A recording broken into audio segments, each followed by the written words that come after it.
সাদি don't care ভাব নিয়ে বসে বসে কফি খাচ্ছে।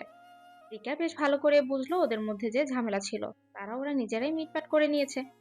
রাগে রিকা হাত মুষ্টিবদ্ধ করে দাঁতে দাঁত খিচে বসে রইল। আকসারা রিকার দিকে তাকিয়ে বাঁকা হাসে। সাদি আর আকসারার মধ্যে রাতের বিষয়টা নিয়ে ঝামেলা হয়েছে দেখেই সবাই ভেবেছিল সকালবেলা এ নিয়ে বিরাট কোনো ব্যাচ ক্যাচাল হবে। তবে তার কিছুই হয়নি। উল্টো এরা দুজন এত শান্ত যেন কিছুই হয়নি। আকসারা নিকাব হালকা তুলে এক চামচ করে খাবার মুখে পড়ছে আর ফুলদানির সাথে ফোন হেলান দিয়ে কার্টুন দেখছে। আকসারার এই অভ্যাসটা নতুন নয়, তবে কায়সার বাড়ির সবার কাছে নতুন। রিম আকসারাকে কার্টুন দেখতে দেখে খেতে খেতে খিলখিলিয়ে হেসে উঠল। বৌমনি, তুমিও আমার মতো কার্টুন দেখে খাবার খাও? রিমের কথায় আকসারা চমকে ওঠে। কিছুটা থতমত খেয়ে মুখ তুলে তাকায় আকসারা। মূলত আকসারা বরাবরই একা খাবার খেয়ে অভ্যস্ত। তাই খাবার খাওয়ার সময় কার্টুন না দেখলে তার ঠিক হজ জমে না। তবে এটা শুধু তার নিজের মধ্যেই ছিল, অন্য কারো সামনে সে এমন করে কখনো খাবার খেতেই বসেনি। আজ ফুরফুরে মেজাজে বসেছে তাই খেয়াল করেনি। সবাই বিষয়টাতে অবাক হলেও সাথী শান্ত। তাদের রিমকে কিছুটা ধমকে সুরে বলে, আমার বউ যেইভাবে খুশি খাবার খাবে তা নিয়ে কথা বলার রাইট আমি কাউকে দিইনি। ফুল, তুমি থতমত চেহারা নিয়ে তাকিয়ে না থেকে তাড়াতাড়ি খাবারটা ফিনিশ করো। তাদের কথায় আকসারা তড়িঘড়ি করে ফোনটা অফ করে দেয়। আকসারা খাবার খাওয়ায় মনোযোগ দেয়। সাদিয়ার আকসারাকে দেখে বাড়ির সবাই অবাক না হয়ে পারে না। সিমিন বেগম আকসারার উদ্দেশ্যেই বলে। শরীর ঠিক আছে তোমার? আকসারা ঘাড় কাত করে, যার অর্থ ঠিক আছে। তবুও সিমিন বেগম চিন্তামুক্ত হতে পারেন না। সিমিন বেগম মিসেস অ্যাশলির দিকে তাকাতেই দুজনের চোখের ইশারায় কথা হলো। সিমিন বেগম আকসারাকে পানি এগিয়ে দিতে দিতে বলে, মাথা ঘোরায়? বমি আসে? কিছু খেতে ইচ্ছে করে না? না, কিছু হয় না, আমি ঠিক আছি। তবে মাঝে মধ্যে মাঝে মধ্যে কি সারা? আকসারা সিমিন বেগমের মুখের দিকে তাকায়। সিমিন বেগমের এই কৌতূহল, উৎসুক, আগ্রহী আর চিন্তিত দৃষ্টি দেখে আকসারা বেশ ভালো করে দেখলো সিমিন বেগমকে। সিমিন বেগমের কথাগুলো মিলাতে শুরু করলো। সিমিন বেগম ঠিক কি বোঝাতে চাইছে। আকসারা মুখ বাঁকিয়ে বলল, মনি, অযথা বারবার এই কথা জিজ্ঞেস করে আমাকে অস্বস্তিতে ফেলে দিও না তো। আকসারার এমন সাফ সাফ কথায় সিমিন বেগম ভ্রু কুঁচকে তাকায়। কেন? হুম, তুমি যা ভাবছো মেবি তা হয়ে গেছে, আবার মেবি নট। টেস্ট করেছিস? না, তবে সম্ভাবনা 90%। আকসারার কথায় সিমিন বেগমের মুখে হাসি ফুটে ওঠে। মিসেস অ্যাশলি চোখে পানি নিয়ে তাকায় মেয়ের দিকে। দাদি ভ্রু কুঁচকে তাকিয়ে একবার মাকে তো একবার বউকে দেখছে। কি নিয়ে কথা বললো তাই তো বোধগম্য হচ্ছে না। কি নিয়ে কথা বলছো তোমরা? সিমিন বেগম কিছু বলবে তার আগে আকসারা বলে ওঠে, কিছু না, আপনার জানা লাগবে না। আদিল, শুনুন, বলুন মিসেস। আমি মার্জান ব্যাক করব। আকসারার এই সময়ে এই কথাটা কেউ আশা করেনি। সবাই বোকার মতো করে চেয়ে রইল আকসারার দিকে। আকসারার কথায় সাদি শান্ত দৃষ্টি নিয়ে তাকায়। আমিও যাব। তাদের কথায় সিমিন বেগম চমকে ওঠে। তুইও যাবি মানে? মানে স্বাভাবিক আম্মু, আমরা দুজনেই জার্মান যাব। তাদের কথাটা বোম বিস্ফোরণের ন্যায় সবাই চমকে উঠেছে। আকসারার কারণে তো সাদির দেশে থাকার কথা ছিল, আর এখন দুজনেই চলে যেতে চাইছে। সিমিন বেগম আকসারার দিকে তাকায়। আকসারা একটা তপ্ত শ্বাস ফেলে বলে, আশ্চর্য, তোমরা এত সেন্টি খাচ্ছ কেন? সামিরা মন খারাপ করে আকসারাকে বলে, তুমি ছাড়া বাড়িটা ফাঁকা হয়ে যাবে। আমি কি সারাক্ষণ বাড়ি মাতিয়ে রাখি নাকি যে ফাঁকা লাগবে? তুমি তো অফিসের কাজ শেষ করতেই পারো না, আবার আমাদের সময় দেবে কিভাবে? তাও তোমাকে ছাড়া ভালো লাগে না বৌমনি, প্লিজ যেও না। বাচ্চামো করো না তো সামিরা, আমার কোম্পানির জন্য যাওয়াটা প্রয়োজন। আকসারার কথায় রিমি বলে, হ্যাঁ, তো তোমার কোম্পানিটা বাংলাদেশে নিয়ে আসো। রিমির এমন কথায় আকসারা ওর দিকে বোকার মতো তাকিয়ে রয়। কোম্পানি আবার নিয়ে আসবে কিভাবে? এটা কি কোনো ছোট্ট জিনিস নাকি যে তুললো আর নিয়ে আসলো? আকসারা বেশ শান্ত স্বরেই বলল, বাংলাদেশেও আছে রিমি, কিন্তু ওইটা তো জার্মানে, আর সেখানে না গেলে হবে না। না, দুদেশে তোমার বিজনেস আছে? 107 দেশে শাখা আছে আমার কোম্পানির। আকসারার কথায় রিমি কৌতূহল নিয়ে ওর সামনের সোফায় বসে। এতগুলো দেশে তোমার বিজনেস আছে, তুমি মনে হয় অনেক বছর ধরে বিজনেসের সাথে ইনভলভ, তাই না? না, 3 বছরে। আকসারার কথায় রিমি চমকে ওঠে। কি বলো, 3 বছরে একা এত বড় বিজনেস দাঁড় করিয়েছো? না, মাহির ভাইয়া ডেট, আব্বু সবাই পাশে ছিল। আকসারার কথায় রিমি ভ্রু কুঁচকায়। ড্যাড আবার আব্বু মানে? আব্বু মানে আমার আব্বু মানে হলো আমার চাচা। ছোটবেলা থেকেই আব্বু বলেই অভ্যস্ততা, তাই অন্য কিছু বলে ডাকতে পারি না। বৌমনি, তোমার ফ্যামিলির সবার অনেক আদরের তুমি। রিমির কথায় আকসারা ঘাড় কাত করে হ্যাঁ বলে। রিমি ঘাড় ঘুরিয়ে রাদিম আর সামিরের দিকে তাকায়, তারপর কপালে ভাঁজ ফেলে বলে, সাদি ভাইয়া, তুমি কত বছর ধরে বিজনেস করছো? 6 বছর। তাহলে তোমার কয়টা দেশে শাখা আছে? 90টা। এত কম কেন? বৌমনি তোমার পরে কোম্পানি চালু করে তোমার থেকে বেশি বড় করে ফেললো কিভাবে? রিমির কথায় সাদি ওর দিকে তাকায়। এটা বেশ কৌতূহলী আর অবাক হয়ে তাকিয়ে আছে। সাদি তপ্ত শ্বাস ফেলে বলে, তোর বৌমনি যে বিজনেস টাইকুনে ফার্স্ট র্যাঙ্কে আছে তাই। মজা করছো? তুমি বিজনেস শুরু করার পর থেকে ফার্স্ট ছিলে, তাহলে বৌমনি ফার্স্টে আসলো কিভাবে? রিমির কথায় সাদি উত্তর দেয় না। আকসারা পাশ থেকে বলে ওঠে, তোমার ভাইয়া আমার খবর রাখতে রাখতে বিজনেসের খবর নিতে পারেনি, তাই তাকে টপকে আমি ফার্স্ট হয়েছি, তাই না স্বামী যান? আকসারার শেষের কথাটা রিমিকে শুনিয়ে শুনিয়েই বলা। সাদি আকসারার কথার আগামাথায় ঘাড় কাত করে। রিমি মন খারাপ করে সাদির কাছে বিচারের স্বরে বলে, সাদি ভাইয়া, তুমি শুধু শুধু সামির ভাইয়া আর রাতি ভাইয়াকে অফিসে নিয়ে যাও। এদেরকে দিয়ে কোনো কাজের কাজ হয় না। তুমি অযথা গাধা পিটিয়ে মানুষ বানানোর চেষ্টা করছো। রিমির কথায় সামির তেতে ওঠে। তুই কি আমাকে ইনডাইরেক্টলি গাধা বললি রিমি? রিমি কিছু বলবে তার আগে পাশ থেকে আকাশ কাইসার বলে ওঠে, আমার মেয়ে তোমাকে ইনডাইরেক্টলি গাধা বলে ফেলেছে। ও তোমাকে ডাইরেক্ট গাধা বলেছে। আকাশ কাইসারের কথায় কাইসার বাড়ির সবাই একসঙ্গে হেসে ওঠে। সামির অপমানে থতমত খেয়ে বিড়বিড় করে বলে, কোন পাপ করেছিলাম কে জানে, এমন হিটলার একটা শ্বশুর পড়েছে কপালে। সামির বিড়বিড় করলেও আকাশ কাইসার ঠিকই শুনে ফেলেছে কথাটা। আকাশ কাইসার কম কিসে, উনি সবাইকে শুনিয়ে বলে, যার কপালে মেয়ের জামাই এমন অপদার্থ, তাকে তো হিটলার হতেই হয়। হ্যাঁ, আমার বেলায় আপনার যত সমস্যা, যত খুঁত, তাই তো? সামিরের কথায় আকাশ কাইসার কপালে ভাঁজ ফেলে তাকায়। অকর্ম হলে কি করবো আর? আমি অকর্ম? হ্যাঁ। রিমি, তোর বাবাকে বল সম্মান দিয়ে কথা বলতে। আমি কিন্তু ওনার 10টা না 5টা না, একটা মাত্র মেয়ের জামাই। কি আশ্চর্য, কোথায় মেয়ের জামাইকে মাথায় করে রাখবে, তা না সারাদিন উঠতে বসতে খুদ ধরে বেড়ায়। সামিরের কথায় আকসারা বলে, তোমার কপাল ভালো, কাকাই তোমাকে কথা শোনায়, কাকাই তোমাকে মাথায় তুলতে পারে, কিন্তু ঠুস করে ফেলে দেবে। আকসারার কথায় সবাই মুচকি মুচকি হাসছে, কেননা জোরে হাসলে সামির রেগে বোম হয়ে যাবে। সামির রেগে মেগে চুপ হয়ে যায়, রাগে ফুঁসছে। রিমি সেদিকে দেখেও না দেখার মতো করে বসে রইল। সিমিন বেগম মিসেস অ্যাশলির সাথে কিছুক্ষণ কথা বলল, তারপর আকসারা সামনে এসে দাঁড়ায়। তোর এখন বিজনেসের জন্য জার্মান যাওয়া হচ্ছে না। সিমিন বেগমের কথায় আকসারা কপালে ভাঁজ ফেলে বলে, কেন মামনি? তুই আগে চেক আপ করাবি, রিপোর্ট আসবে, দেন বোঝা যাবে। এটার সাথে আমার যাওয়ার কি সম্পর্ক? আমার এক্সাম আছে নেক্সট মান্থ থেকে, এখানে কোনো কিছু নেই। আমার সব পড়া কমপ্লিট করা লাগবে, তো আগে না গেলে হবে না মামনি। মামনি, তোর কোনো বাহানা আমি শুনছি না, মামনি আমার বলছি তো না। সিমিন বেগমের ধমকে আকসারা চুপ হয়ে যায়। দাদি বেশ বিরক্তি নিয়ে তাকায় ওর মায়ের দিকে। আম্মু, তুমি কোন সাহসে আমার স্ত্রীর সাথে ধমক দিয়ে কথা বলো? ও বলছে তো যাওয়া দরকার, ও যাবে। আমি নিয়ে যাব আমার স্ত্রীকে।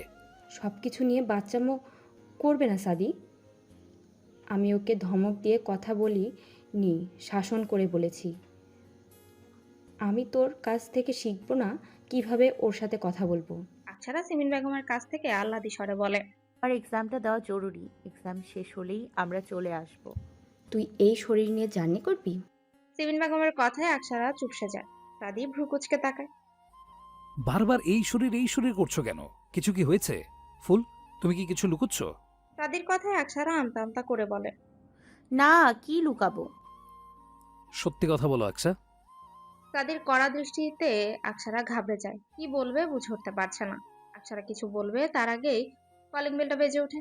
আকসারা যেন হাফ ছেড়ে বাঁচে। রাইমা বেগম গিয়ে দরজা খুলে দিল। বাড়ির ভেতর প্রবেশ করে সাইফ, রাকিব, অর্ণব, কাবির। ওরা এসে সবার সাথে টুকিটাকি কথা বলল। কাবির বরাবরই সবার সাথে মজা করতে পছন্দ করে, তবে আজ সে চুপ। কাবিরের জ্ঞান ফিরছে পরেই সে রিয়ার সাথে কোনো কথা বলেনি। আজ 1 মাস হতে চললো, সবাই মিলে অনেক বুঝিয়েও লাভ হয়নি। রিয়া চেষ্টার কোনো ত্রুটি রাখেনি, তবে বরাবরই ফলাফল শূন্য। আকসারা ওদের দেখে উঠে পড়ে। আকসারা সোফা ছেড়ে দিতে সাদিও উঠে পড়ে। সবাই কথা বলছে, তবে কাবির চুপ। আকসারা সাদির দিকে তাকায়। সাদি আকসারার পাশে দাঁড়িয়ে ফোন কল করছে। আকসারা হাতের কোণয় দিয়ে সাদিকে গুঁতো দেয়। সাদি চমকে আকসারার দিকে তাকায়। আকসারা ফিসফিস করেই বলে ওঠে, কবির ভাইকে বোঝান না, রিয়ার সাথে যেন কথা বলে। ওর টেনশন ওর কাছে, আমি কি বুঝাবো? আশ্চর্য, আপনার ফ্রেন্ড তো আপনি বোঝাবেন না? আমার ফ্রেন্ড আমাকে জিজ্ঞেস করে কি সব করে। এটা কেমন কথা আদিল? সবারই পার্সোনাল কিছু থাকে। তাহলে থাকতে দাও পার্সোনাল। সাদির কথায় আকসারা চুপ হয়ে যায়। কি আর বলবে, কাবিরের অ্যাক্সিডেন্টের সময় সবাই হসপিটালে থাকলেও রাকিব ছিল না। তাই ওই দিন কি হয়েছে তারা কাবির আর রাকিব দুজনেরই অজানা। রাকিব সামিরকে দেখে মজার ছলে বলে ওঠে। কি ছোট ভাই, বিয়েটা করে ফেললে তাহলে? রাকিবের কথায় সামির মুখ কালো করে বলে, ইয়া আল্লাহ, কি সব বলছো? আমি পিওর সিঙ্গেল। বিয়ে করেছি, আচ্ছা, বিয়ে করে ফেলেছি বলে বিবাহিত ট্যাগ লাগাবে না তো? বিয়ে করেছিস আবার নিজেকে সিঙ্গেল দাবি করছিস? যেদিন বিড়াল মারবো সেদিনই আমি বিবাহিত, এর আগে না। বিয়ে করেছিস 1 মাস, অথচ এখনো কিছু? রাকিবের কথায় সামির অসহায় মুখ করে বলে, না, কিছু হবে কি করে? একটা হিটলার শ্বশুর আছে না আমার, উঠতে বসতে মনে করিয়ে দেয় তার মেয়ে এখনো ছোট। বুঝি না আমি কি ওনার মেয়েকে খেয়ে ফেলবো নাকি? উনি কেন যে এমন করে? আর আমার বউয়ের কথা তো বাদই দিলাম, ওর বাবা না করেছে বলে আমার আশেপাশে ঘেঁষে না। ইভেন আমি যেখানে থাকবো ও সেখানেই থাকে না। সামিরের কথায় রাকিব হেসে ওঠে। হঠাৎই রাকিবের দৃষ্টি যায় সিঁড়ি বেয়ে নিচে নেমে আসা কালো চুড়িদার পরা রমণীর দিকে। দুধে আলতা গায়ের রঙের কারণে কালো রংটা যেন ফিকে লাগছে তার গায়ে। কোমরের সমান চুলগুলো বারবার বাতাসে মুখের উপর আছড়ে পড়ছে। আর রমণীটি বিরক্তি মুখে হাত দিয়ে চুলগুলো সরিয়ে ফেলছে। রাকিবকে এভাবে তাকিয়ে থাকতে দেখে কাবিরও তাকালো। না, খারাপ না, এটা ভালোই মানাবে। কাবির কিছুটা মজা করেই বলে, মামা, I fall in love. Kabir মুচকে হাসে। তবে রাকিবের মনে সদ্য যে প্রেমের পুষ্প ফুটে উঠেছে তা নেতিয়ে যাওয়ার জন্য সাদির একটা কথাই যথেষ্ট ছিল। শাশুড়ি আম্মু, আপনি হসপিটালে যাচ্ছেন? মিসেস অ্যাশলি সবেমাত্র ওদের সামনে আসে। তাদের কথা কর্ণকুহরে প্রবেশ করা মাত্র রাকিব আর কাবির চমকে ওঠে। ওরা দুজন একসাথে চেঁচিয়ে বলে। ওদের এমন চেঁচানোতে সবাই চমকে ওঠে। সামির পাশ থেকে বলে ওঠে, হ্যাঁ, অ্যাশলি আন্টি যদি ভাইয়ার শাশুড়ি। কাবির ভাইয়া, তোমার অপারেশন করার জন্যই তো আন্টি কানাডা থেকে বাংলাদেশে আসছে। রাকিব ভাইয়া তো ছিল না সেখানে, তাই চিনতে পারিনি। সামিরের কথায় রাকিব মুখ কালো করে ফেলে।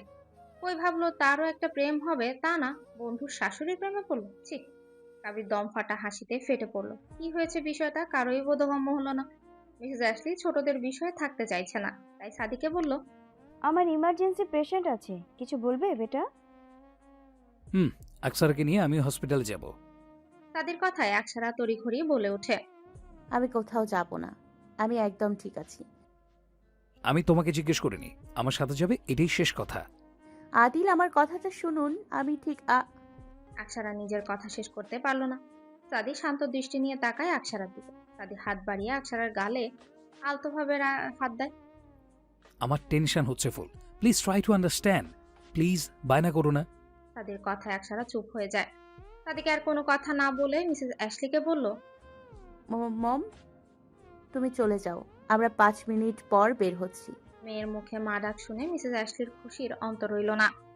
এগিয়ে এসে আকসারার কপালে আলতো ছোট ছোঁয়ালো। মেয়ের দিকে অশ্রুসিক্ত চোখে তাকিয়ে মুচকি এসে বেরিয়ে পড়ে। কায়সার বাড়ির সবাই খুশি হয়ে দেখলো মামের মানবাভিমান শেষে এই মুহূর্তটা। আকসারা চলে গেল তৈরি হওয়ার জন্য। সাদি গিয়ে বসলো কাবিরের পাশে। কাবিরের কাঁধে হাত তুলে সাদি শান্ত স্বরে বলল, জানিয়ে টেনশন করছিস তা আরো অনেক আগেই সমাধান হয়ে গেছে। সাদির কথায় কাবির চমকে তাকায়। যে ভয় রিয়াকে নিজের থেকে দূরে রেখেছিস তা তোর অ্যাক্সিডেন্টের পরপরই সমাধান হয়ে গেছে। সাদির কথায় কাবির কপালে ভাঁজ ফেলে তাকায়। তুই হয়তো জানিস না, রিয়া আকসার বেস্ট ফ্রেন্ড। সাদির কথা শুনে কাবির চমকে ওঠে। এই বিষয়ে তোকে 1 মাস ধরে বলতে চাচ্ছি, কিন্তু তুই শুনছিস কই। যাই হোক, আমার বউটাকে যতটা শান্তশিষ্ট মনে হয় না, আমার বউ কিন্তু ঠিক তার বিপরীত। নিজের কাছের মানুষগুলোর কষ্ট ও কখনোই সহ্য করতে পারে না। রিয়া কান্না করেছে বলে মাত্র 3 ঘন্টায় সব ডিটেলস বের করে রাকিবকে দায়িত্ব দিয়েছে। আর কি বলেছে জানিস? কাবির কৌতূহল নিয়ে তাকিয়ে আছে। রাকিবকে বলেছে ওই বাস্টার্ডগুলোর সাথে যেন ভয়ঙ্কর কিছু করে। আকসার কথা মতো রাকিব ওদেরকে জ্যান্ত কবর দিয়ে এসেছে। সাদির দিকে। সাদির কথায় কাবির যেন আকাশ থেকে পড়লো। কাবির ঘাড় ঘুরিয়ে তাকায় রাকিবের দিকে। কে বলেছে বন্ধুরা খারাপ হয়? কিছু কিছু বন্ধু এদের মতোও হয়। রাকিব অর্ণবের সাথে কথা বলছিল, এরই মাঝে কাবির ঝড়ের গতিতে এসে রাকিবকে জড়িয়ে ধরে। হঠাৎ এমন হয় জমজমাট পরিবেশ মুহূর্তেই ঠান্ডা হয়ে যায়। আমাকে একজন বলেছিল তোদের মতো বন্ধুরা নাকি আমার জীবনকে বরবাদ করে দিবি। আজ আমি বুঝতে পারছি সে ঠিক ছিল। ধন্যবাদ তোদের সবাইকে আমার জীবনটাকে এমন সুখ দিয়ে বরবাদ করার জন্য। আজ আমি বলতে বাধ্য হচ্ছি আমি সত্যি অনেক লাকি তোদেরকে পেয়ে। কাবিরের কথায় ওরা 5 বন্ধু হেসে ওঠে। ওরা 5 জন একসাথে একজন আরেকজনকে জড়িয়ে ধরে। জীবনে আর কি দরকার এমন বন্ধু থাকলে? খারাপ সময় যে পাশে থাকে সেই তো প্রকৃত বন্ধু, যেমন ওরা ছিল। রাকিব কাবিরের হয়ে ওই লোকগুলোকে শাস্তি দিয়েছে। অর্ণব 24 ঘন্টা হসপিটালে ছিল, বেশ চিকিৎসা দিয়ে দ্রুত সুস্থ করে তুলেছে। সাইফ ওদেরকে সাহায্য করেছে। আর সাদি, সে তো বরাবরই চুপচাপ, কিন্তু একটু ঘাটলে দেখা যাবে সাদি ওদের সাথে ওদের সবার থেকে বেশি করেছে। কাইসার বাড়ির সবাই ওদেরকে নিজেদের মধ্যে ছেড়ে সেখান থেকে চলে যায়। আকসারা রেডি হয়ে নিচে নামছে না দেখে সাদি রুমে আসে। আকসারা বেডের উপর বসে আছে। সে কখন এসেছে রেডি হওয়ার জন্য, অথচ রেডিই হয়নি কেন? সাদি ভ্রু কুচকে তাকায় আকসারার দিকে। এখনো রেডি হনি কেন বউ? সাদিকে দেখে আকসারা নড়ে চড়ে বসে। আসলে প্রচুর গরম তো, তাই মাথা কিভাবে বাঁধবো বুঝে উঠতে পারছি না। আপনি তো সব সময় কাঁটা দিয়ে মুড়িয়ে রেখে আমি তো সব সময় কাঁটা দিয়ে মুড়িয়ে রেখে দিই। বিড়িতে গরম বেশি, এভাবে মাথা বাঁধলে পরে প্রচুর হেডেক হয়। আকসারার কথায় সাদি কিছুক্ষণ চুপ থেকে তারপর কিছু একটা ভেবে বলল, তাহলে অন্যভাবে বাঁধো, যেখানে তোমার চুল ঢিলে হয়ে থাকবে। পারি না তো অন্যভাবে বাঁধতে। মাঝে মধ্যে বিনুনি করতাম, তাও জোর করে করে দিত, কিন্তু এখন আকসারার মন খারাপ হয়ে গেল। সাদি ভাবলো সত্যিই তো, বিড়ি থেকে গরম বেশি। যারা বাইরের দেশে বেড়ে উঠেছে তাদের কাছে এই তাপমাত্রাটা মানিয়ে নেওয়া অনেক ডিফিকাল্ট একটা বিষয়। সাদি আকসারার দিকে এগিয়ে আসতে আসতে বলল, don't panic wifey, let me do something. Sadi এগিয়ে এসে বসলো আকসারার পাশে, নিজের ফোন বের করে ইউটিউব ভিডিও প্লে করে। আকসারা ভ্রু কুচকে সাদির ফোনের দিকে তাকায়, যেখানে বেনুনি কিভাবে করে সেই টিউটোরিয়াল চলছে। সাদি খুব মনোযোগ দিয়ে সম্পূর্ণ ভিডিওটা দেখলো। তারপর চিরুনি হাতে নিয়ে আকসারার চুলগুলো আঁচড়ে নিল। খুব ধীরে ধীরে সাদি আকসারার চুলে হাত লাগায়, খুব আলতোভাবে, যেন হালকা স্পর্শ পেলে আকসারা খুব ব্যথা পাবে। সাদি 10 মিনিট চুপ এপাশ ওপাশ করে অবশেষে হাফ ছাড়লো। রাবার ব্যান্ড দিয়ে আকসারা চুলগুলো আটকে দিল। আকসারা হাত পেছনে নিয়ে চুল ধরতেই খুশি হয়ে গেল। আকসারা ঘুরে সাদির গলা পেঁচিয়ে ধরে টুপাটুপ চুমু এঁকে দিল সাদির গালে। সাদি আকসারার কোমর পেঁচিয়ে ধরে মুচকি হেসে বলে, সামান্য যত্নতে কেউ কি এত খুশি হয় মিসেস? অবশ্যই হয়। নিজের প্রিয় মানুষটা সামান্য যত্নেই সুখ খুঁজে পাওয়া যায়। আচ্ছা বেশ, এবার রেডি হয়ে নিন, দেরি হয়ে যাচ্ছে তো। আদিল, বলুন ম্যাডাম। ঘুরতে নিয়ে যাবেন? অবশ্যই নিয়ে যাব, আজই নিয়ে যাব। আপনি রেডি হয়ে নিন, আমরা ডক্টর দেখিয়ে সেখান থেকে ফেরার সময় ঘুরতে যাব। সাদির কথায় আকসারা দ্রুত রেডি হতে শুরু করে। সাদি নিজেও রেডি হয়ে নেয়। তারপর দুজন মিলে বেরিয়ে গেল হসপিটালের উদ্দেশ্যে। ডক্টরের চেম্বারে বসে আছে আকসারা আর সাদি। সিমিন বেগম আর মিসেস অ্যাশলি ওদের পেছনে দাঁড়িয়ে আছে। ডক্টর সমস্ত রিপোর্টগুলো দেখছে। আকসারা বসে আছে কি রিপোর্ট আসবে তা জানার জন্য। আচ্ছা, সাদি কেমন রিয়েক্ট করবে? ডক্টর মেহেরুন তাকায় সাদি আর আকসারার দিকে। উনি বেশ শান্ত স্বরেই বলে, মিস্টার কায়সার, আপনার থেকে এটা আশা করিনি। মিসেস কায়সার না হয় ছোট বুঝে না, কিন্তু আপনি কিভাবে পারলেন এত ইরেসপন্সিবল হতে? ডক্টরের কথায় সাদি ঘাবড়ে যায়। কি হয়েছে ওর? কি হয়নি ওনার বলুন? আরে কি হয়েছে ফুলের বলুন না ডক্টর মেহরুন, কেন এইভাবে টেনশন বাড়াচ্ছেন? সাদির কথায় ডক্টর মেহেরুন উত্তর দেয় না। ডক্টর মেহেরুন তাকায় সিমিন বেগম আর মিসেস অ্যাশলির দিকে। তারপর সিমিন বেগমের দিকে কলম তাক করে বলল, আপনি কোন পেশেন্টের? শাশুড়ি। সিমিন বেগমের কথায় ডক্টর মেহেরুন আর কিছুই না বলে মিসেস অ্যাশলিকে বলল। আপনি পেশেন্টের বোন হন? ডক্টর মেহেরুনের মুখে এমন কথা শুনে সবাই তাজ্জব বনে যায়। আকসারা বিরক্তিতে ভ্রু কুঁচকে নেয়, বলে, বোন হতে যাবেন কেন? শি ইজ মাই মম। আকসারার কথা শুনে এবার ডক্টর মেহেরুন চমকে ওঠে। ডক্টর মেহেরুন অবিশ্বাস্য স্বরে বলে, মজা করছো? ওনাকে দেখেই বোঝা যাচ্ছে ওনার বয়স হাইস্ট 25 হবে। ডক্টর মেহেরুনের কথায় আকসারা ভ্রু কুঁচকে তাকায়। তাহলে আমার বয়স কত? কত হবে? 14? ডক্টর মেহেরুনের সোজা সাপটা উত্তরে সবার চোখ বড় সড়ো হয়ে গেছে। হওয়ারই কথা, মায়ের বয়স বলছে 25 আর মেয়ে কিনা 14। আকসারা নিজের চোখে মুখে বিরক্তি ভাব বজায় রেখে বলল, আমার বয়স 14 না।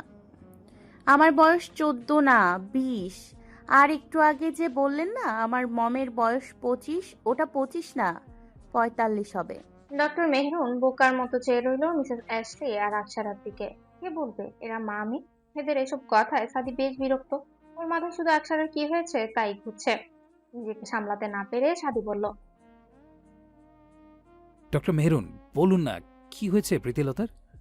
সাদির কথায় ডক্টর মেহরুন বোকার মতো হেসে বলে, হ্যাঁ হ্যাঁ, আমি মজা করছিলাম।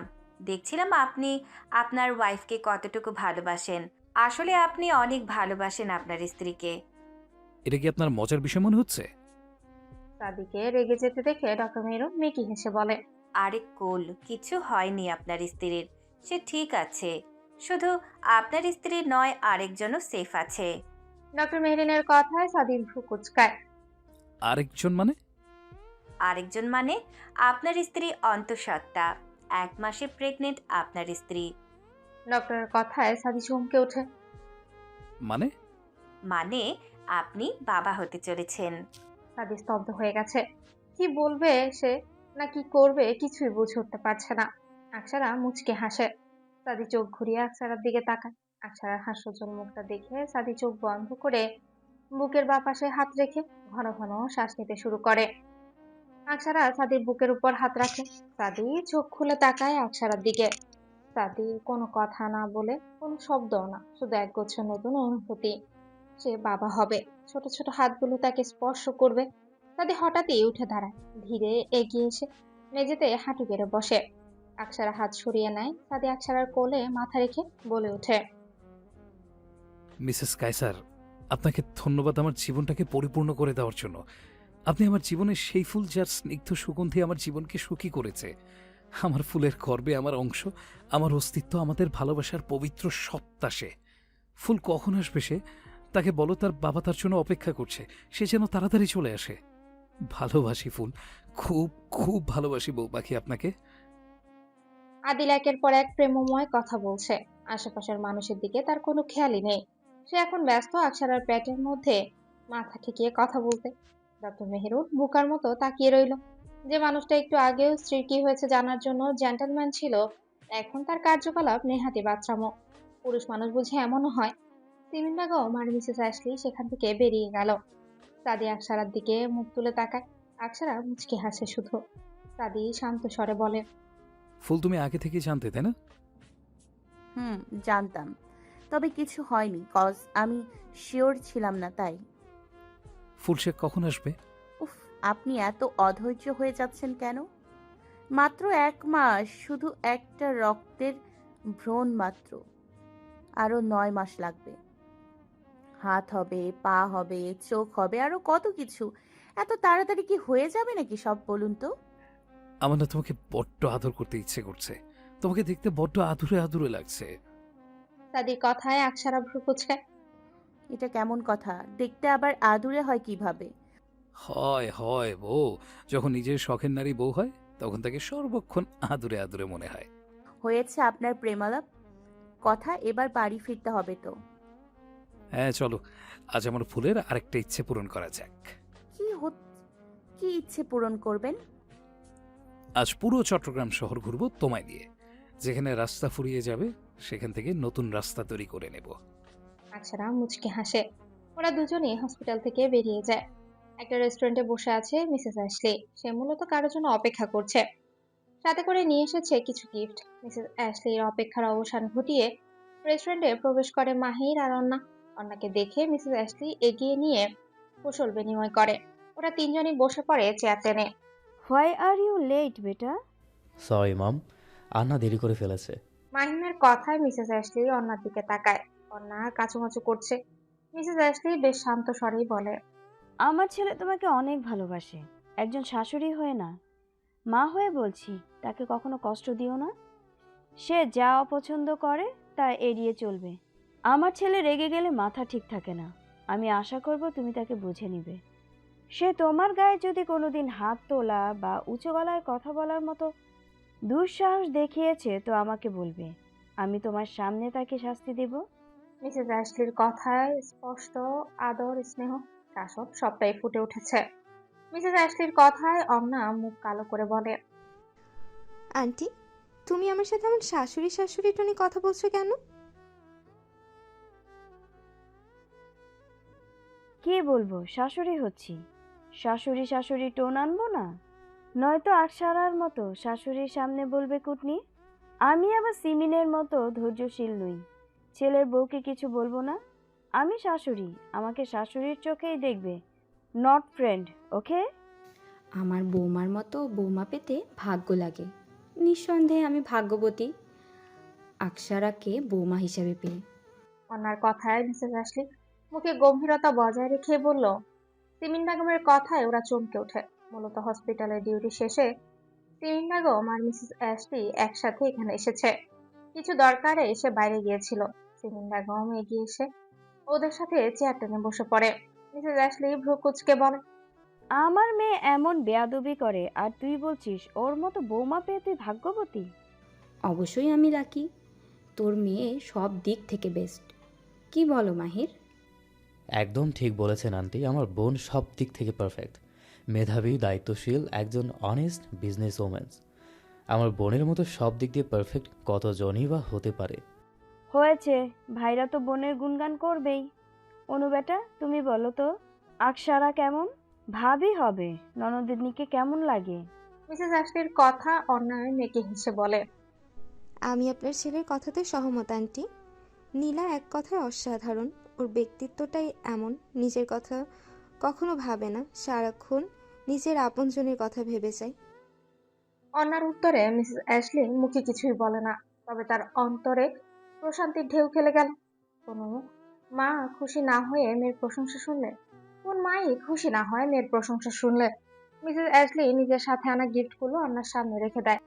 আমার বৌমার জন্য সামান্য কিছু উপহার। অন্না একগাল হেসে গিফটগুলো নেয়। মাহির কিছুটা বিচলিত হয়ে মিসেস অ্যাশলিকে বলল, মম, বনু কি আমার বিয়েতে আসবে না?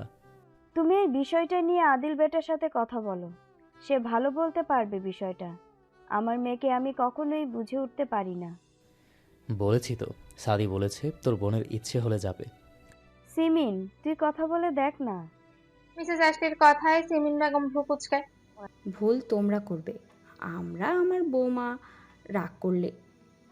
ভুল তোমরা করবে, আর আমার বৌমা রাগ করলেই দোষ। আন্টি একটু দেখো না কথা বলে। বনুর জায়গায় বনু ঠিক আছে আমি জানি, কিন্তু তাই বলে কতদিন নিজের আপন মানুষগুলোর কাছ থেকে দূরে থাকবে? জানো আব্বু কত কষ্ট পায়?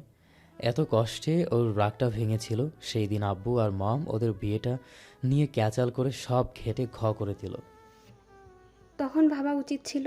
আমার ছেলেটা এমনভাবে বলার পরও ইস, কি ভাবটায় নিল তোর মা। এখন ঠিক আছে না? সেই তো আমার ছেলের পিছনে পিছনেই ঘুরছে। সিমিন, আমার জায়গায় তুই থাকলে কি করতি? তোর জায়গা থাকলে মানে কি? ওদের বিয়ের আগে থেকে ঠিক ওরা বিয়ে করে ফেলেছে, তাই বলে কি কঠিন হবে? তোর জায়গা থাকলে মানে কি?